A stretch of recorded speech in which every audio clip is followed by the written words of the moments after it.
नमस्कार प्रशांत जी। मेरा नाम शैलेश है और मैं पिछले 25 साल से पर्यावरण के क्षेत्र में कार्यरत हूँ। मैंने पहले एक एनजीओ में काम किया, फिर अभी कंसल्टेंसी में काम कर रहा हूँ। मेरा प्रश्न नहीं है, लेकिन एक तथ्य साझा करना है। और अगर आप इस पर गीता और आज के संदर्भ में और कुछ प्रकाश डालें। ये मुझे पता था कि कई देशों में लोग जो हैं तानाशाही के लिए आकर्षित होते हैं।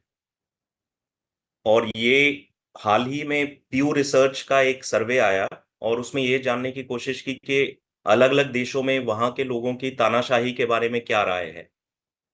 ये जो प्यू रिसर्च है, ये अमेरिका की एक नामी तथ्य बताने वाली संस्था है। हाँ, और उसने कहा है कि भारतीय लोग तानाशाही को जी। स्वीकार करने के लिए। हाँ, आगे बताइए, प्रश्न क्या है इसका? 81% लोग जो हैं वो तानाशाही स्वीकार करने के लिए तैयार हैं। तो ये मुझे बहुत ही ज़्यादा खतरनाक लगा कि हमारा अधिकांश समाज तानाशाही को चाहता है और शायद ये सोच जो है समाज में जड़ें जमा चुकी है। और जैसा कि आपने भी गीता के पहले सत्रों में कहा कि हमारे जो शास्त्रों की गलत व्याख्या का ये नतीजा है। और मुझे लगता है कि राजनेताओं, पार्टियों और मीडिया ने बहुत सालों से इसको जो धारणा है उसको बहुत मजबूत किया है। तो ऐसे माहौल में सामाजिक और पर्यावरण का जो उत्थान है, उसकी राह बहुत ही ज़्यादा मुश्किल नज़र आती है।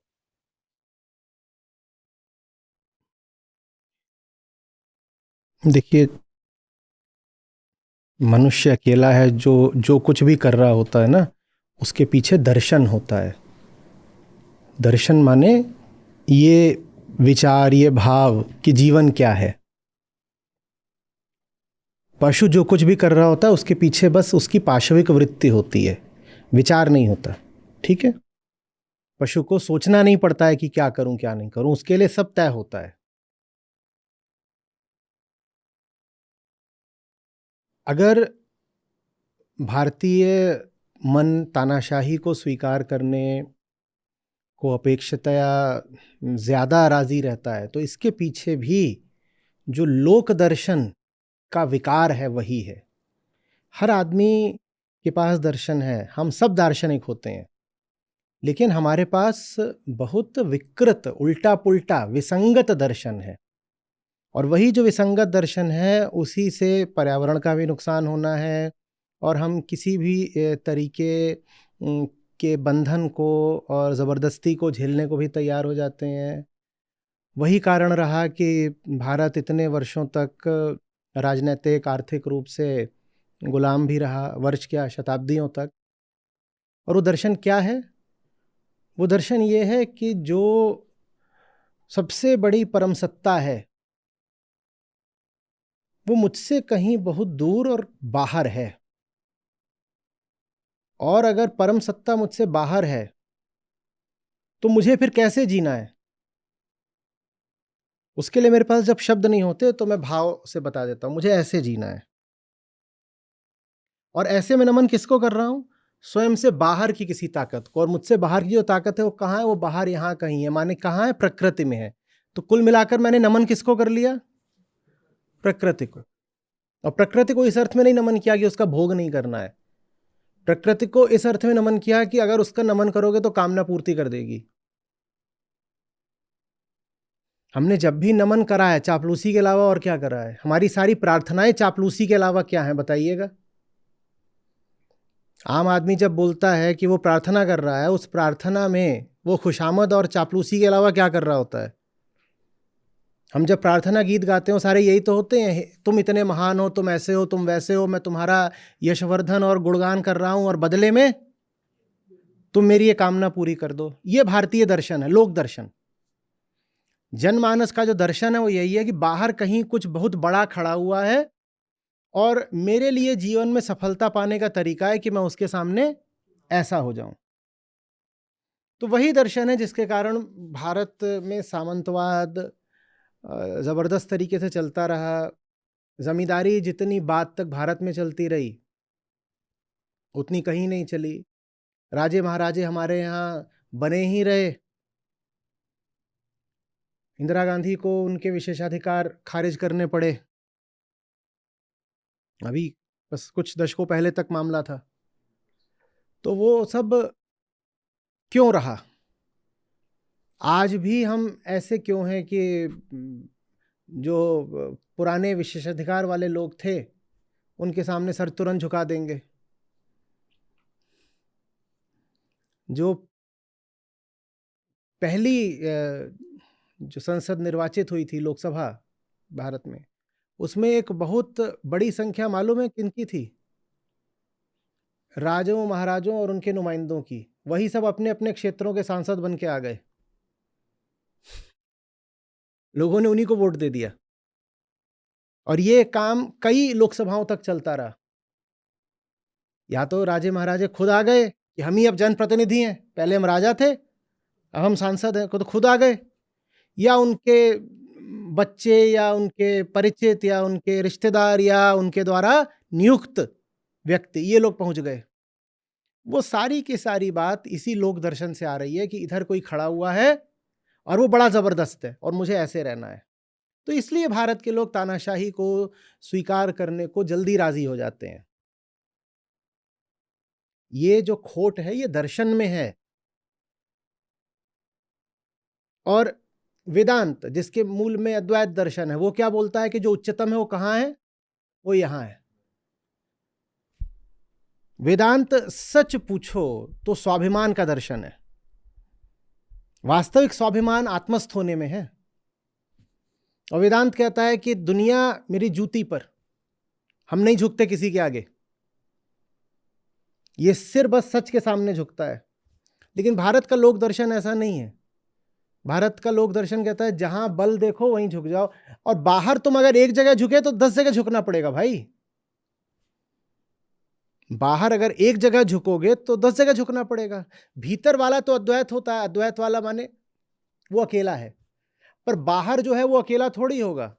उसके साथ पूरा गाजा बाजा बैंड बारात होगी, उसके नुमाइंदे होंगे, प्रतिनिधि होंगे।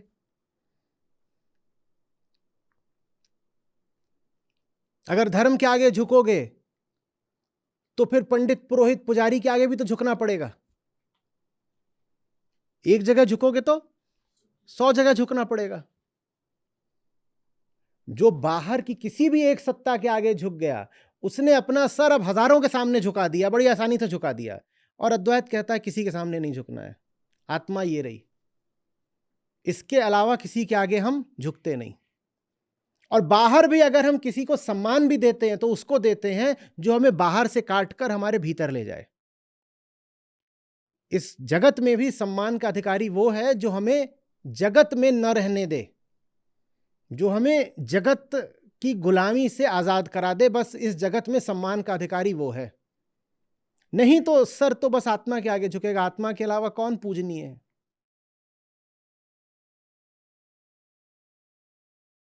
भारत में अद्वैत वेदांत बहुत आगे बढ़ नहीं पाया, बड़ी साजिशें करी गई।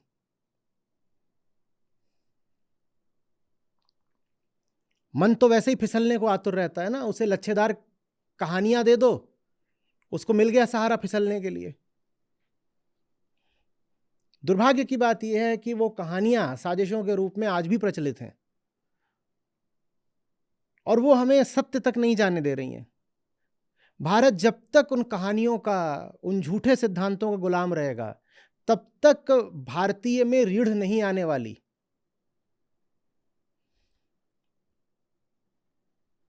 और फिर जब हमको बड़ी चिढ़ लगती है कि दुनिया हमको सॉफ्टी सॉफ्टी क्यों बोलती है, कि अरे भारतीय लोग तो बड़े कोमल मुलायम होते हैं, सॉफ्ट होते हैं, किलर इंस्टिंक्ट नहीं होती, तो फिर हम क्या करते हैं? हम पाते हैं जो कमजोर है उसका कचूमर निकाल दो, ये साबित करने के लिए कि हम तो ताकतवर है।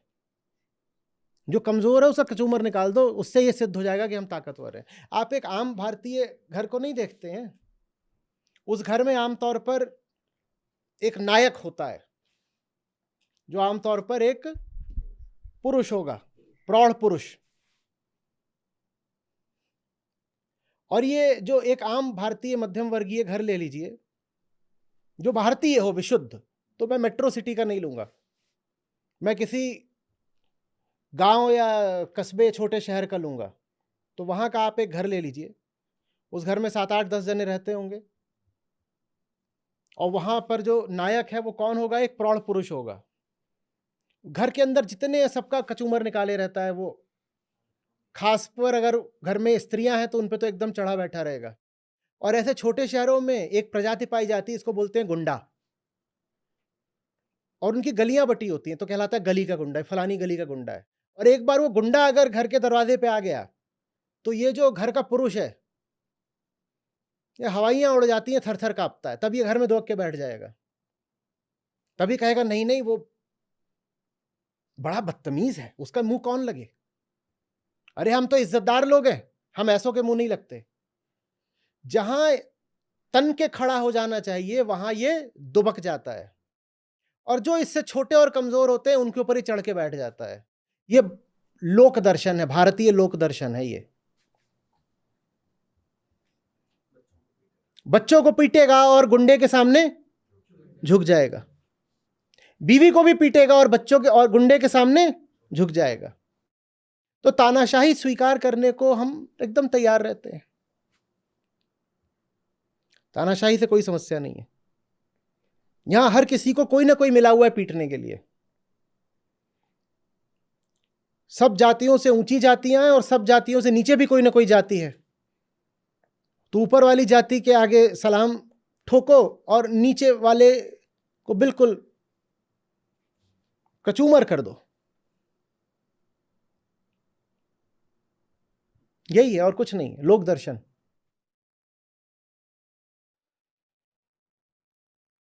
जब तक अद्वैत सत्य भारत के जन जन तक नहीं पहुंचाया जाएगा, भारत में ताकत नहीं आएगी, भारत की रीढ़ सीधी नहीं हो पाएगी।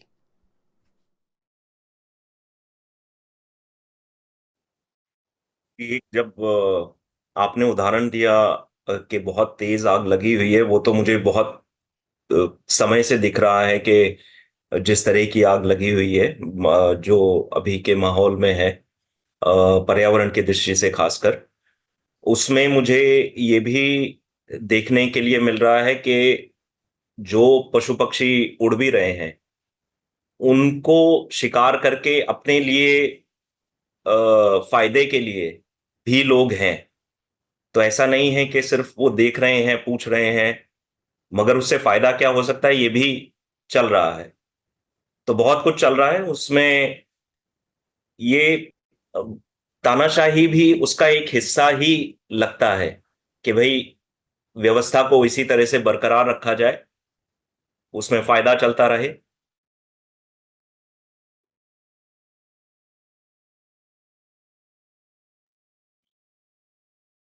तो इसीलिए लगता यही है कि शायद बचाव देखिए, का रास्ता तो हर आत्मा चीज है। का रास्ता आत्मज्ञान है,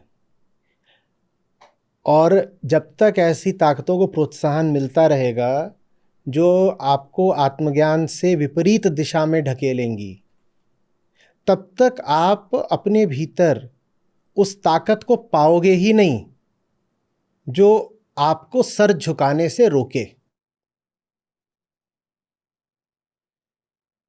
दो बाहर बड़ी ताकतें होती हैं जो आपको सर झुकाना सिखाती हैं, बहुत बार मैंने बोला है। एक कामना और दूसरा धर्म, जो कि कामना का ही एक नैतिक रूप भर है बस। तो जब आप पाओ कि समाज में पूंजी का, बाजार का बोलबाला हो गया है, और धर्म गुरुओं में भी ऐसों को प्रोत्साहित किया जा रहा है जो आत्मज्ञान की बात नहीं करते, जो बस कहते हैं कि बाहर कहीं एक उच्च सत्ता है, तुम उसका नाम लेते रहो, सर झुकाते रहो, ऐसा करो वैसा करो, फलाने कर्म करो, फलाना ये करो, और ये करने से तुम तर जाओगे। तो वो जनता फिर तैयार की जा रही है गुलामी के लिए। आपने देखा है जब आप में कामना होती है तो आप कैसे सर झुकाने को तैयार हो जाते हो, देखा है? और आपने देखा जब आप में डर होता है तो आप कैसे सर झुकाने को तैयार हो जाते हो। तो एक ओर है बाजार और दूसरी ओर है धर्मगुरु। एक ललचाता है, एक डराता है, और दोनों ही बाहर की चीजें दिखाते हैं। एक बाहर की ऐसी चीज दिखाता है जो बड़ी लुभावनी है, वो कौन है? पूंजी वाला बाजार, और एक बाहर की ऐसी चीज बताता है जो महाशक्तिशाली और दंडदायिनी है, और अगर उसे प्रसन्न कर दो उसकी चापलूसी वगैरह करके, तो वो कामना पूर्ति भी कर देगी। और ये दोनों मिलकर के आपको कभी भीतर नहीं झांकने देते, आत्मज्ञान नहीं होने पाता। जब तक आत्मज्ञान नहीं होगा सर झुका ही रहेगा, यही लगता रहेगा कि कुछ है इधर, उससे डर के रहो, कुछ है उधर, उससे चिपक के रहो। ये मैं कोई बहुत लंबी चौड़ी नहीं बात कर रहा कि कोई बहुत दूर की कौड़ी नहीं है, मैं कह रहा हूं इसके अलावा कोई तरीका नहीं है। तानाशाही सिर्फ एक ही तरीके की नहीं होती है। प्यू रिसर्च ने तो किसी बहुत सीमित संदर्भ में यह सर्वे करा होगा। मैं बहुत जनरल बात बोल रहा हूं, एकदम व्यापक मूलभूत बात, और वो ये है कि चूंकि हमारे दर्शन में ही दोष है, इसलिए हम कभी तनकर खड़े नहीं हो पाते। झूठ का और शोषण का जो विरोध हमें करना चाहिए वो हम कभी कर नहीं पाते। आपने कभी सोचा कि भारत में इतने तरीके का शोषण इतनी शताब्दियों तक चला है, यहां क्रांतियां क्यों नहीं होने पाई? क्योंकि क्रांति करने के लिए सबसे पहले अपने भीतर एक विश्वास चाहिए ना। आप क्रांति कैसे करोगे अगर आपके मन में बात बैठी हुई है कि कुछ होना ना होना तो उसके हाथ में है, और आपके मन में बात बैठा दी गई है कि आप जो कुछ भी भुगत रहे हो वो आपके किसी पिछले जन्म का ही नतीजा है, कोई नाइंसाफी नहीं कर रहा आपके साथ। अगर आज आपका शोषण हो रहा है तो इसकी वजह यह है कि आपने पिछले जन्म में किसी का शोषण किया था। आज अगर किसी का बूट आपके माथे पर है तो इसकी वजह यह है कि एक दिन पिछले जन्म में आपके पांव तले एक चींटी आ गई थी, और जब वो चींटी मर रही थी तो उसने आपको श्राप दिया था कि जैसे आज मैं तेरे पांव तले कुचली जा रही हूं, वैसे ही अगले जन्म में कोई है जो तुझे अपने पांव तले कुचलेगा। तो इस जन्म में देखो किसी का बूट तुम्हारे सर पे रखा हुआ है, तो आप क्यों क्रांति करोगे? आपके मन में क्या आ जाएगा कि साहब ये तो बस हिसाब बराबर हो रहा है, अकाउंट सेटल हो रहे हैं, मैंने ही पिछले जन्म में कुछ गड़बड़ करी थी जिसका नतीजा मैं अभी भोग रहा हूं। और जो अभी का पापी है उसको यही बताओगे अधिक से अधिक कि तुझे सारा परिणाम अगले जन्म में मिलेगा, और अगले जन्म में परिणाम न मिले उसकी व्यवस्था क्या है? फलाना कर्मकांड ये तू कर दे तो अगले जन्म में फिर तेरी कोई हानि नहीं होगी। तो कहता है ठीक है, जितना पाप करना है करो, और पाप से मुक्त होने के भी तमाम तरह के इंतजाम है। फलाने को ये दान दे दो, फलाने को उतना सोना दान दे दो, फलाने को ये कर दो, कोई पाप नहीं लगेगा। जब लोक दर्शन ऐसा हो जाए तो किसी भी तरह के शोषण के खिलाफ, अत्याचार के खिलाफ, तानाशाही के खिलाफ विद्रोह असंभव हो जाता है। समझ रहे बात को? ये और ये भी है कि भारत में ही वो अलग-अलग प्रदेशों में भी दिखाई देता है। उत्तर भारत में ये विद्रोह बहुत कम हुए हैं, जबकि दक्षिण भारत में हमें देखने के लिए मिलता है। उत्तर-पूर्व उसका कारण है उत्तर भारत में वैष्णव धर्म ज्यादा है। हुँ, और जहां जहां शाक्त परंपरा ज्यादा बलवान है, वहां तो फिर भी ये कह दिया जाएगा कि शिवो हम, मैं ही शिव हूं। शैव परंपरा के साथ अद्वैत चल जाता है, वैष्णव परंपरा के साथ अद्वैत बिल्कुल नहीं चलता। तो इसीलिए सर झुकाने की ज्यादा वृत्ति आप उत्तर भारत में पाते हो।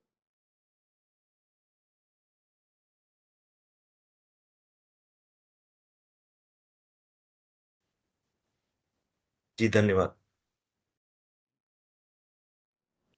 आत्मा बोध है, प्राण है, जगत का कल्याण है।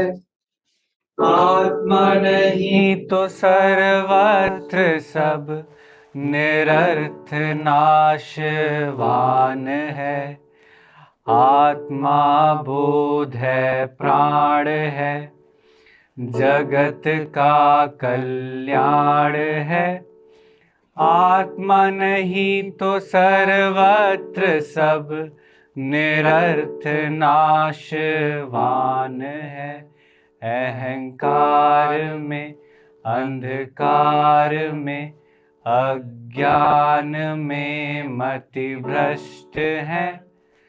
कल उन्हें क्या कष्ट हो, वो आज ही जब नष्ट है। अहंकार में, अंधकार में, अज्ञान में मति भ्रष्ट है। कल उन्हें क्या कष्ट हो, वो आज ही जब नष्ट है।